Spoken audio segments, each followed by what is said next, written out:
Quick reminder, don't forget you have until November 24th to enter our Sparkdoor Giveaway. We'll announce our winners during our Best of show on December the 1st. Head over to sparkjoypodcast.com/iTunes for instructions on how to leave a star rating and written review for the show. Then send us an email to contact@sparkjoypodcast.com to let us know you've left a review. Be sure to include your iTunes username for a chance to win one of 3 coveted KonMari-themed prize bundles that will definitely spark joy in celebration of our 3-year anniversary. Welcome to Spark Joy, the podcast dedicated to celebrating the KonMari method and the transformative power of surrounding yourself with joy and letting go of all the rest. With your hosts and certified KonMari consultants, Kristen Ivy and Karen Sochi. And now, here's the show. Today, we're going to explore a sensitive but very relevant aspect of home organization, managing your legacy, including vital information and end-of-life planning. Our guest today helps families make end-of-life plans and decisions so they can focus on what truly matters in the end, people, not paperwork. Karen Purze is creator of lifeinmotionguide.com. When Karen's parents both got sick suddenly and simultaneously, she helped them make difficult choices about health, housing, finances, and everything else as they gradually lost their independence. She's on a mission to make it easier for others to get their personal information organized. Welcome to Spark Joy, Karen. Thank you. I'm so glad to be here. Karen, we're going to get really practical here today and discuss how to organize our most important information. But before we do, your brand, Life in Motion, stems from a very personal story and struggle that you have had yourself. So let's start there. Can you tell us a little bit about the path that has led you to helping people and families make end-of-life plans and decisions? Sure. I mean, as you mentioned, my parents both got sick at the same time, and we were completely unprepared for either one of them, really, to be sidelined. We had basically no warning. Unlike you and your listeners, they weren't trying to live an organized, minimalist life. They were out there living a very active, social, spontaneous life with little thought for the future or anything like this. And it really led to a lot of scrambling, particularly after my mother was disabled by a stroke in 2012. That emergency really kind of spun our family into a little bit of turmoil because she was really the one that kind of kept their life in motion. So she handled all their household accounts. You know, my dad had some involvement in like the long-term investments, but not the day-to-day financial management of their house. And she had this stroke, and then she was in the hospital for 4 months.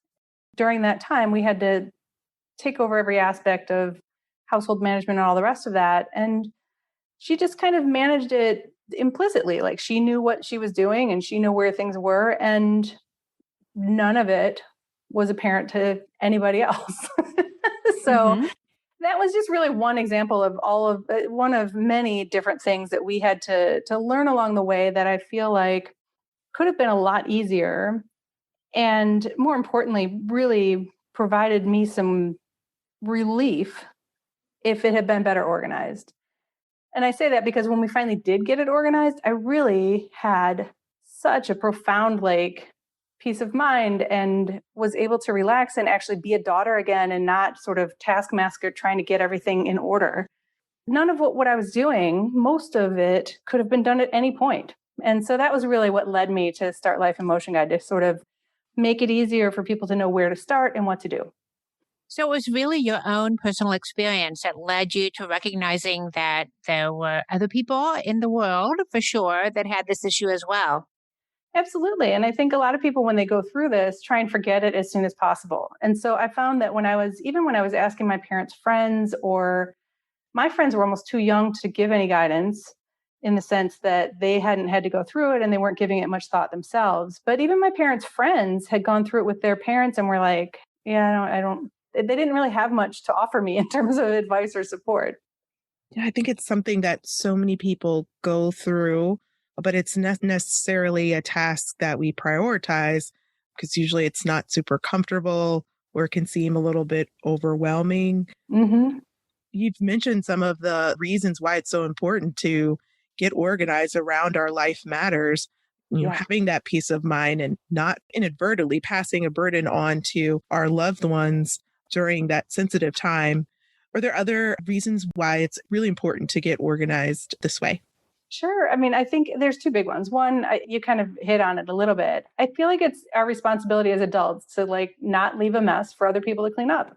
I spend a decent part of my day asking the little people that I live with to pick up their socks, put away their dishes, generally take care of themselves. And I feel like having no legacy plan is a little like the adult version of leaving your dishes in the sink for someone else to handle. And I think we're all pretty unaware of what it takes to keep our lives in motion on a day-to-day basis. Like we accumulate an account here, we subscribe to a service there. It just works. Nobody has to know what we know until something happens or we need help. So that's really the first reason. And the other one is, and this is a big one, we're living longer. The average person in the US and Canada is likely to live over 9 years in poor health. Wow. That was from a report that was published in August by AgeWave and Edward Jones. So if you think about it, what's happening during those years? Most often, people are going to be living at home with help from family or from paid caregivers. And being organized facilitates prolonged independence by making it easier for others to help us. I think those are two big reasons why it's important. That's a really long time to be thinking about not only managing your own health, but if you aren't feeling great or you do have an illness, such as the ones that your parents experienced, the last thing you want to be worried about is, where's all the paperwork?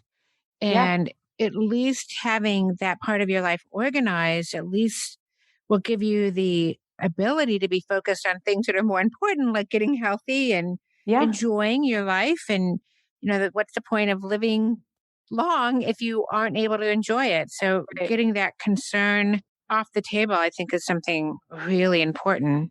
You must know this from organizing, but it's in some ways it's a little bit of a lift to get the systems in place. But once they're there, the maintenance is not that bad.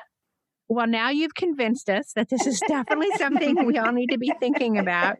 If someone is thinking about getting started and they are practicing KonMari as kind of their guide, what should they start thinking about as far as gathering or organizing their vital information? In other words, I guess, where does getting organized in your life and your home intersect with getting organized with life planning?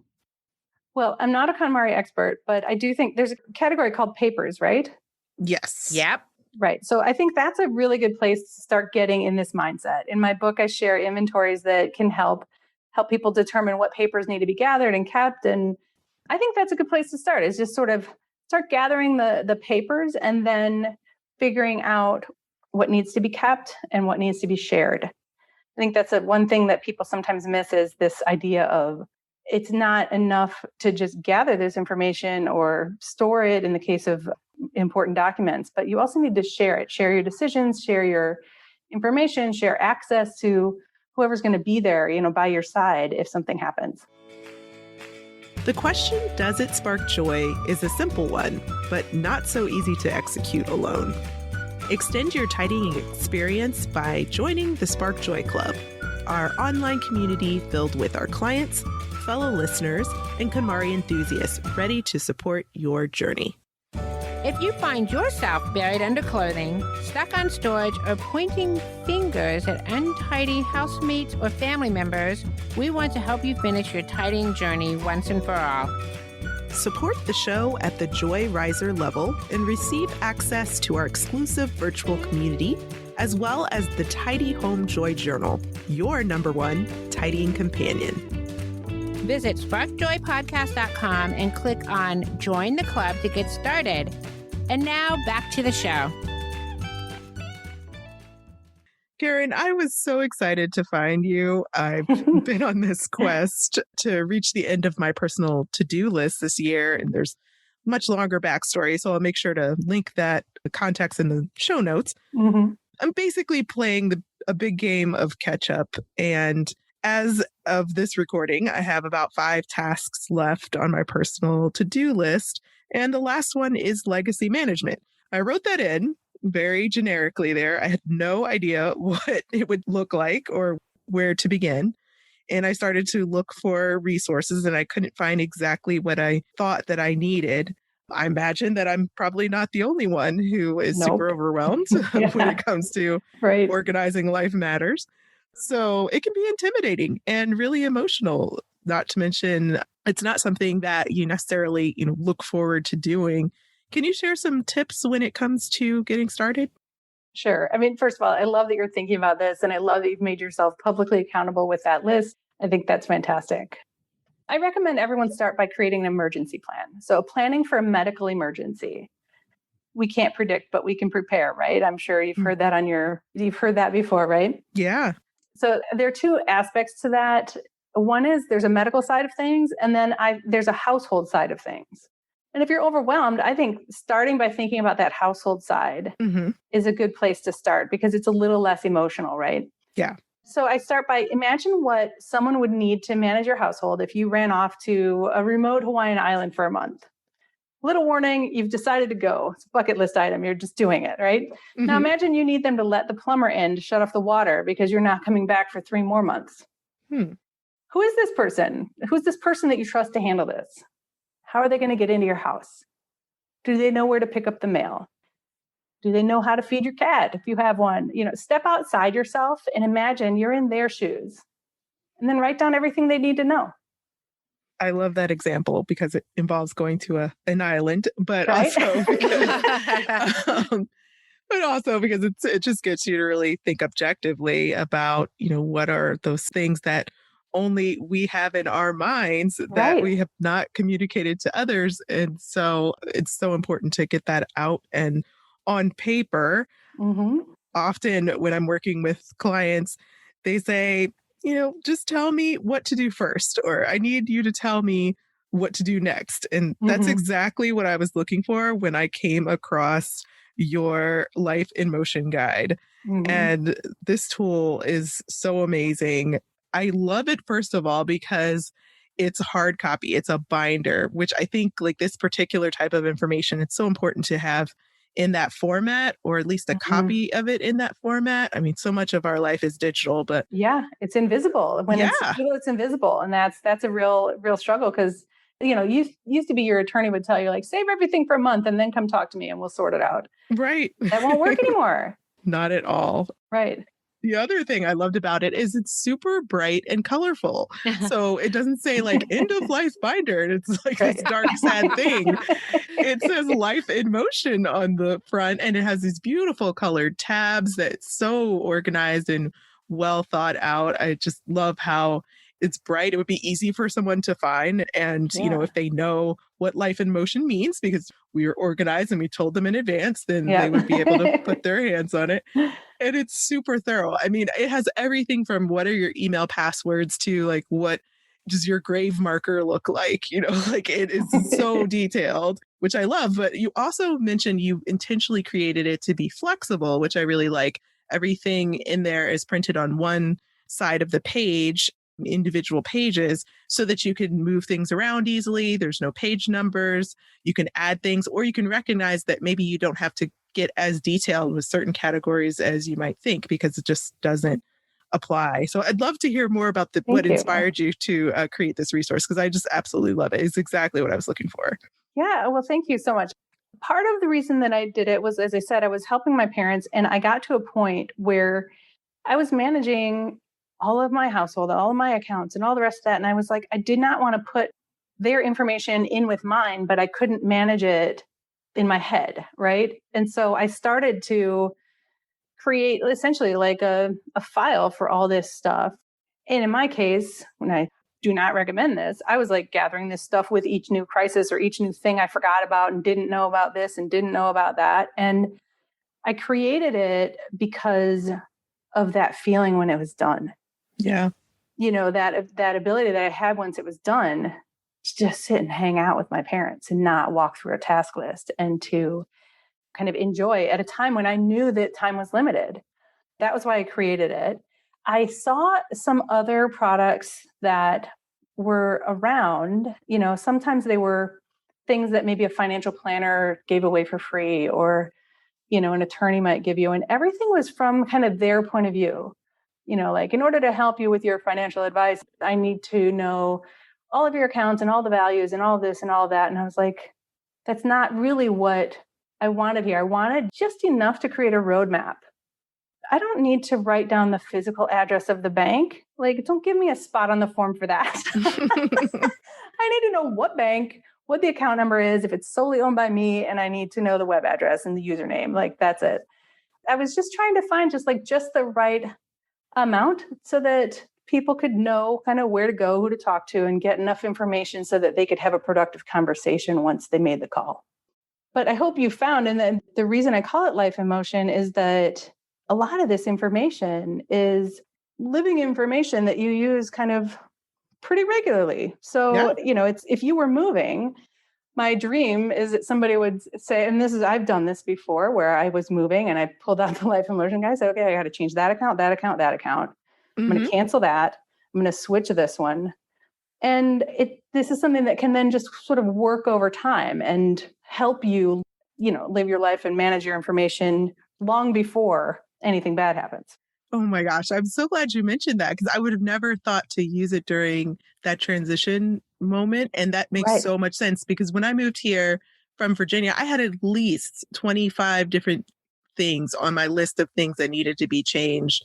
There was so much work. And I remember making that list and keeping it. It's in a journal and in the little bit of space I dedicate for paper in my office. And I kept it because I was like, I never want to have to make this list again. It was just thing after thing. I kept thinking, oh yeah, I got to change that. I got to change my address. There's so many places where our address shows up, and you end up doing it. And if you don't remember them all, you're almost doing it over multiple years, and you've already like moved, So I never thought of using it that way. So yeah, that's a great point. I really like that idea of having it be something that grows and changes with you, because when you think about all of those things that can change, I mean, just getting locked out of your bank account and resetting your password, I was just thinking that I keep my master password in a safe deposit box. That's how we decided to kind of keep it, not just for us, but for the people that are kind of in charge of, if something happens to us. And I just realized how quickly that could change. I mean, you get locked out of your bank account and you change your password, and then you just go on and you don't think about, wow, what does this mean? Do I need to change it somewhere else? And exactly. That's a good point, though. Kristen mentioned that there's a place for email passwords in my book. There actually aren't. There's no place for passwords in the book, partly because of what you just said. They change so frequently. And also because I don't think that's a secure way to keep this information. So I recommend that people use a password manager, but you could also use a password protected Excel file or something like that you store in the cloud or on your hard drive. That's what I recommend for passwords. Such a good point. Yeah. In your guide, you talk about some of the must-haves, or that this idea that if you take care of nothing else, when our listeners walk away from this episode, if they do nothing else, what are some of the most absolutely essential things to focus on as far as getting your legacy in order? Can you give us a few examples of some of the things that you think are the most important? One of them kind of follows on with the question we asked earlier about, like, what should you do first, is that medical emergency plan. We talked about the household part of that, but the other part of that is the medical part. So get a medication list in order, get the healthcare information together. And this is the big one, and this is maybe sometimes where the emotion comes in, you also need to assign someone to be a medical decision maker for you. So who do you trust to make life or death decisions on your behalf? Some people get stuck right there because they don't realize that the state already has made these choices for you. They've decided in what order your healthcare surrogate should be chosen. Only by creating advanced directives can you override those defaults. So I recommend that people create a healthcare power of attorney, which is a document that assigns an agent or a proxy to act on your behalf in case you are incapacitated or at the end of your life. And then a living will tells that person and the healthcare providers, it tells them what your preferences are and what your wishes are. So that healthcare power of attorney and a living will together are called advanced directives. Sometimes those are two documents, sometimes they're one. But the main thing is that you want a medical decision maker, and you want that person to know what your values and preferences are for the care at the end of life. Those are legal documents. They're not in the book. You can find those online or work with an attorney on those. But the other one that I suggest is it's a really important legal document called the power of attorney. And that's sometimes called a financial power of attorney. It appoints a person or an agent, called an agent, to act on your behalf for legal, financial, and property matters, along with a will or a trust. Those are core estate planning documents that, if you don't get around to writing down what bank you use or what life insurance you have or some of these things, those can be kind of serious oversights that cost your family time. But if you don't have these other documents, the legal ones that give your delegates authority to act, then you're relying on whatever the state says, whatever the law says for who can act on your behalf. And a lot of people, the defaults are not the right people for them. And so that's why I kind of encourage people to think about, like, you do have an estate plan, unless you wrote it, it's the state that wrote it. So think about that, I guess, is what I would say. If you do nothing else, at least get the legal infrastructure so that you have some delegates assigned with the authority to act. Gotcha. And I guess it probably changes from state to state. So that makes it even more complicated. So you might think that, things might be a certain way in the state that you are in now, but it could change I guess for a lot of different reasons, if you end up having care in another state or if you're older and you spend part of the year in one state and part of the year in another, it's worth knowing, it's worth getting some advice about, how that impacts your estate planning. I'm struck with how some of the things that are most critical are things that are most time consuming and may even require consulting with another professional. Do you find that that's one of the reasons that people resist sitting down and doing this? I mean, aside from the fact that it's, nobody wants to think about these things, right? Well, I would challenge on the time, because any attorney could do these documents in hours. It doesn't take a lot of time. What takes time is the decisions. And I think people get stuck on how to make those decisions. I talked to a woman who had 4 children and she didn't know who to choose as her healthcare power of attorney. Things like that, So on my site, I actually have a decision matrix for how do you pick? What are the good characteristics of somebody to be your delegate? But that idea of, like, how do you actually do it? How do you find a lawyer? How do you, kind of execute the documents? Those are the things that people get stuck on. I think a lot of people also get stuck on this idea that, like, they feel like they should have really strong opinions about what their end of life care should look like. And I thought that when I was doing this for the first time, actually the first time I did it, I sort of didn't pay attention at all. I was really quite young. I was going into the Peace Corps and they required us to have some of these documents. And so I read them, but the obvious choice when I'm 21 was my parents. So I didn't give it much thought. But, when I'm older now, with a family thinking about these things, I thought I would have really strong preferences, but I had a discussion with my husband and he was sort of like, you can't plan for everything.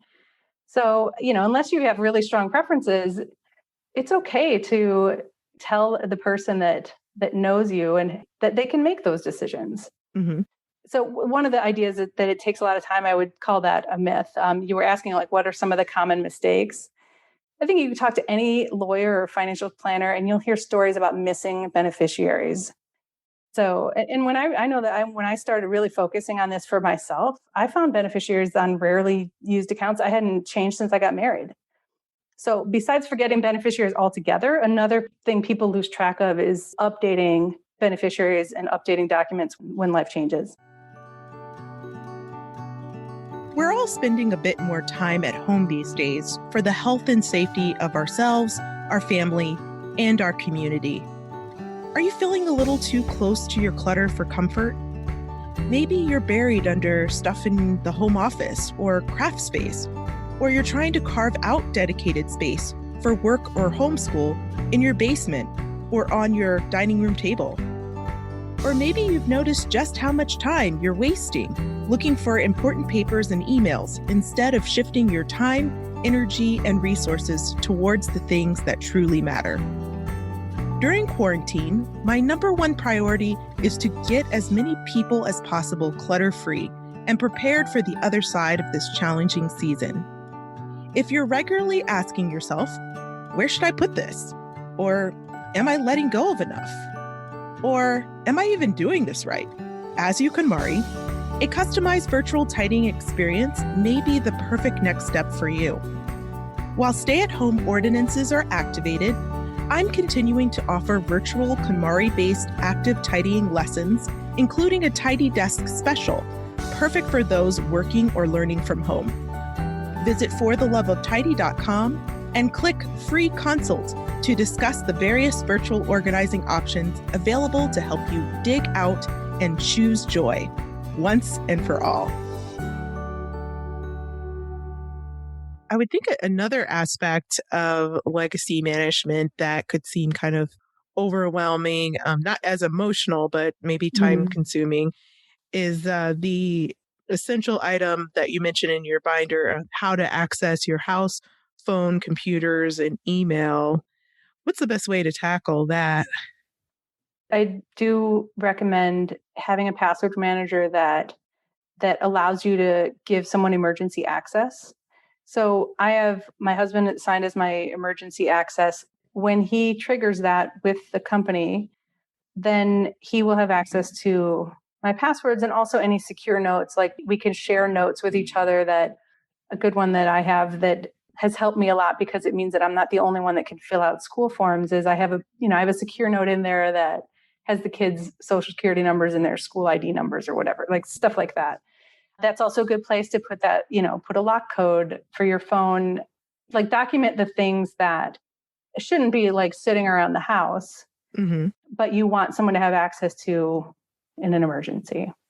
And if you do want to write it down on a piece of paper, then maybe you don't store it in your own home. Maybe you store that with your attorney or with, I think Karen mentioned that she's got hers in a lockbox at her bank, or, even at your brother's house, and whatever feels right for you, as long as it's not really easy for someone to get access to if they have access to your home.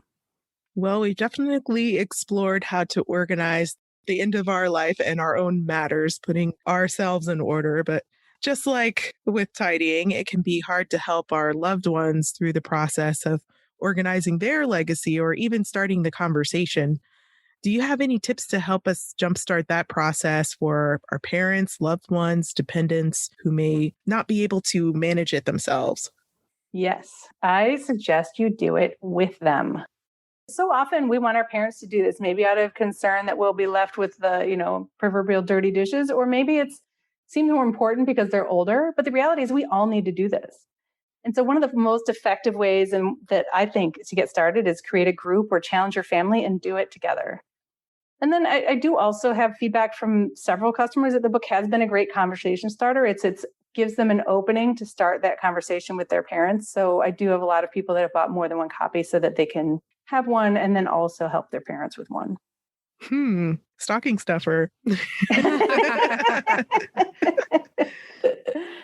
Well, we talked a little bit about this idea of maintenance. How often should someone revisit their information after it's gotten organized? I mean, obviously, if you know something's changed, Right. or your life insurance policy has changed, or, there's new members in your family or members that are no longer in your family or whatever the case may be.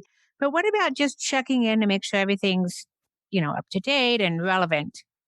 Yeah, I mean, I think an annual review is a good idea, particularly if someone, like a lot of your listeners, if someone is working to progressively simplify their life, and eventually that goes to their digital life and their financial life and all of that, it's going to, you'd be surprised how much changes in a year. So especially if you're being conscious about the way that you're living your life, and a lot of your listeners are. So I would say annually, and when obvious, big things change in your life. Yeah, that makes a lot of sense. I think that a lot of people at their tidying journeys really recognize that maybe they don't need 10 different credit cards or 4 different bank accounts for different reasons. And they start discarding and letting go of some of those things that they've held on to for a long time. And I think that's all part of getting your life organized. Yeah. And as you know, there's just a relief to that too, where it starts to feel lighter and lighter and easier to manage. And that is a natural thing that starts happening. When you sit down to write down 11 different 401k accounts or whatever, you have to be really old and very mobile in the workforce to have that. But I had 4. And that's when you say, okay, wait, I'm not going to write this down. I'm going to call that place and roll it over so that I have one less account. Right. So it does trigger some of that. Kind of reminds me of how I recently cataloged all of the clothes in my closet, and I was taking a picture of each one, and some of them I was like, this isn't even important enough to take a picture. And then I just let it go. So it's something about getting really, close and aware of what you have, whether it's in your closet or in your life binder, that really puts things into perspective. That's a good example. Well, and I think that we can all attest that there is nothing that reduces anxiety more than feeling like you have a handle on what is going on in your own life. It really gives you a perspective and allows you to go on and do things that you want to be able to do and not worry about what your to-do list looks like or what is hanging out there or what bill you've forgotten to pay and all those other things. And so definitely a good strategy to think in terms of organizing our life that is not necessarily material things as well. Yeah. Would love to know, of all of your great tips, what is your favorite legacy organizing tip? My favorite, I think, is just don't think of this as something you have to do or as something that you're doing for yourself. Put yourself in the shoes of the people that you love and trust the most, the people who are going to be left behind, and do it for them. That's why I love this, how it seamlessly marries with KonMari, because KonMari is all about self-care, self-compassion, self-awareness. And this just dovetails so nicely. You're moving on to shifting the focus on how your life impacts others. Well, speaking of life and joy and impacting others, what's sparking the most joy for you these days, Karen? I just moved back into my apartment in Chicago after like a 4-month long construction project, and I have fresh paint on the walls, and I was able to reorganize some rooms in a way that just feels better. And I'm just really enjoying being back home. Do you have any parting words of wisdom for our listeners? I do. I would just encourage people, you don't have to do all this at once. Start with that medical emergency plan, get it done, and then take the rest of it just one small step at a time. Well, that's exactly where I'm at with this. Good. The only task that stands between me and the end of the year. So you can do it. I will take this conversation and use it as motivation to get it done. Karen, where can our listeners find you? You can find me on the web at lifeinmotionguide.com, or you can search for Life in Motion Guide on Facebook, LinkedIn, Twitter, or Instagram. Perfect. And you have a special offer exclusively for Sparkjoy listeners? I do. Anybody who wants 15% off of the Life in Motion Guide can use the code SPARK15 in the Life in Motion Guide shop. Thank you so much, Karen, for joining us today and helping us put the end of our life matters in order and really keep our life in motion, which is even more important. Putting this vital information in order anytime in our lives. It's good to be organized around these matters. Thanks so much for joining us. Thank you. I really appreciate it. Thanks again. So now we want to hear from you. Tell us your burning tidying questions or share stories about how KonMari has impacted your life. Head over to Apple Podcasts to subscribe and review the show, which helps us reach others along their tidying journeys. To extend your tidying experience, you can join the Sparkjoy Club. Visit sparkjoypodcast.com and click Join the Club to become a member of the Sparkjoy community, or join us on Facebook, Instagram, and Twitter. Thanks for tuning in, and we hope your day sparks joy.